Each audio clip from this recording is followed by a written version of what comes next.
नमस्कार, मी सेवक सतीश. आपण हे बागाने झाड बघू शकता. हे झाड वाकलं होतं, जस्ट सध्या झाडी होती आणि आज दिनांक 2/10/2025 आहे.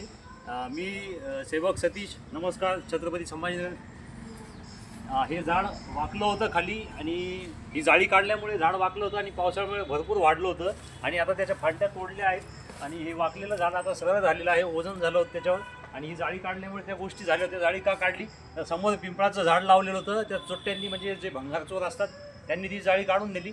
त्याच्या काळजीमुळे आम्ही हे झाड वाढल्यामुळे याची जाळी काढली, कारण की ते दुसऱ्या झाडाला कामी येईल अशा ठिकाणी आपण लावायचे आहे. तुम्ही बघू शकता ही जाळी काढलेली आहे त्याच्यातून. आणि पलीकडे एक कडुलिंबाची जाळी होती, ती पण पडली होती. त्या चोट्ट्याचा म्हणजे जो भंगारचोर आहे त्याच्या म्हणजे त्याच्या मनात होती की ही जाळी घेऊन जा. मग मी माझ्या निदर्शनात आलं आणि मी ही जाळी आणली. म्हणजे आपल्याकडे आता 2 जाळ्या आहेत झाड लावण्यासाठी. नमस्कार. जय श्रीराम.